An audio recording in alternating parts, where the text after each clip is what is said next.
But that is, who knows if it's ever going to happen. I mean, Mike has ulcers. He does. He's a The 58-year-old most man old with man thing ulcers. ever. But who knows if it will ever happen? Mike, after all, is 58 years old, has ulcers, and Joe Rogan already crushed Jake Paul for quitting the Mike Tyson fight. In an interview with The Breakfast Club, Mike, who is currently 57 years old and the youngest person to ever win the heavyweight title, expressed his opinion that his impending bout against Paul, a 27-year-old YouTuber who is now a fighter, is inappropriate. The bout was seen as a money grab by former 6'8" champion and promoter Oscar de la Hoya, who said Paul shouldn't pursue this course if he wants to be considered seriously in the sport. I adore Mike Tyson, man, and I don't want to see him suffer. This is what I tell Jake Paul. If you want to be a world champion, you can't choose the path of facing Mike Tyson. De La Hoya refrained from predicting a Paul victory, instead relying on Tyson's legendary power to carry him through the year. De La Hoya stated that one punch from Tyson can end it all, and Tyson is looking like a beast right now. It's true that you will make a lot of money, sell a lot of tickets, and draw in a lot of new fans. But if you want to take the sport seriously and become a world champion, go fight a top 2010-5 fighter, be a contender, and win a world title. Take the difficult route the way we did this route. Teddy Atlas, a former boxing trainer who is now a commentator, also issued a harsh warning prior to the match on his podcast. Atlas, who worked with Tyson during his early career, asserts that Tyson will still have his renowned strength in the ring, even at the age of 58. Atlas said he planned to shock people with his remarks and added that he was thrilled to see Paul take on a naturally bigger opponent. He brought up the fact that Paul usually fights at cruiserweight, which is around 1990 pounds, while Mike Tyson is the naturally bigger man. Although Tyson will shortly turn 58 and his career ended on a less spectacular note, Atlas underlined that Tyson is a legendary, iconic fighter known as one of the greatest punchers in heavyweight history, combining speed and power. Atlas highlighted that a fighter's power is among the last things to diminish. I'm going to give people a break here. First of all, he's actually fighting that guy, who, although much older than him, is naturally bigger than him because Paul fights at cruiserweight 190, so this guy is naturally bigger than Paul. He's fighting a legendary, iconic fighter, the last person to be one of the greatest punchers in heavyweight history, the greatest puncher with either hand, and the greatest combination of speed and power. Yes, he's 58 years old, and while his career didn't end well before he left the ring, his power is one of the last things to diminish. According to Atlas, there may be more risk than reward in this fight. He also expressed his belief that Paul should not have taken on Tyson, and that aside from the money that Paul has already made plenty of, there isn't much to gain from a victory for Paul. If Paul prevails, people will likely blame Tyson's advanced age, and if he loses, they will likely criticize him for losing to someone so old. Jake Paul has a lot more to lose than Tyson in this fight. I believe that this is a very risky fight for Paul. It's interesting to me that I think he might be making a mistake because, first of all, in my opinion, he doesn't have much other than money, and he's made plenty of it. If he wins, people will say that he's 58 years old, which is correct, and if he loses, people will say that he's 58 years old.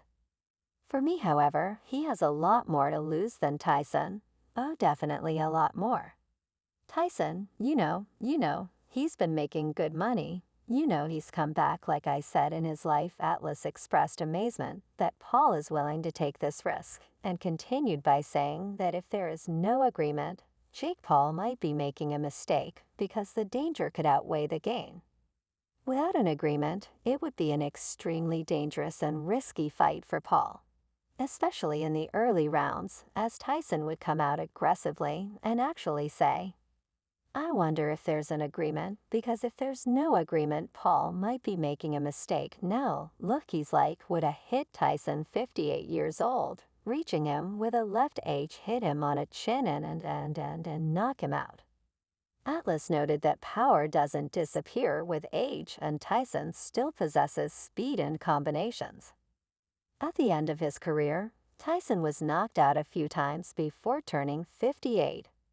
People will say, "Oh my goodness, look at Paul," and it will turn out to be a brilliant move. But in my opinion, the risk may outweigh the reward. Although I believe I have covered every scenario that could happen, I'm still shocked that Paul is taking the risk. I'm not sure if this is a sign of confidence on his part or if he simply feels Tyson isn't as strong as he once was. Clearly, things have gotten so bad for him that he can't handle it on the other hand. Jake, in preparation for his busy schedule, Paul began working out at his Puerto Rican gym and has shared videos of himself using the pads on social media. Paul's new training video has impressed fans as he gets ready to face Mike Perry and later Mike Tyson. The YouTube sensation has his next two bouts set, with a fight against former UFC fighter Perry on July 20 and a rescheduled match with Tyson on November 15. Private educational institution, the fans were thrilled with Paul's skills as he proceeded to crack open the hefty bag with some venom. One person wrote in the comments, "Jake proved he can box now. I genuinely want him to do good. Perry time to go back to school at Walmart." Paul's brief but forceful outburst broke the coach's hats, matching earlier footage that opponent Tyson had shared. A fan persisted in maintaining a sharp appearance. "If I were Perry, I would be anxious, but since he isn't, keep putting my brother through his paces. I can't decide between Mike Tyson and Jake Paul because they are both excellent boxers," but someone else said, "Bro, it's easy to knock out a smaller opponent, especially when they are 40 pounds or less. Then we will be impressed." A more negative viewer proposed that the no world champion would be very stiff and slow. Paul thinks that if he wins both of the fights in 2024, his slim chances of taking home the World Boxing Championship will rise. The problem child made the decision to select Perry as a replacement for Tyson, who was forced to withdraw from the fight due to an ulcer flare-up. Perry is a skilled bare-knuckle fighter who has won 5 bouts under the belt of the BCFC. The influencer also admitted that he is taking a risk by going up against Perry in the squared circle, saying, "I think this fight is going to have some amazing press conference moments and really entertaining stuff that comes from it, but it is a major risk. I'm literally potentially sacrificing the biggest moment of my career, the biggest payday of my career, if I lose to Mike Perry. But for some reason, these are the positions that I like to put myself in." Paul says he will take the sport seriously and has improved significantly over the course of his career. In February 2023, the social media sensation faced his toughest challenge yet and was defeated by Tommy Fury. However, he quickly recovered and secured a victory against former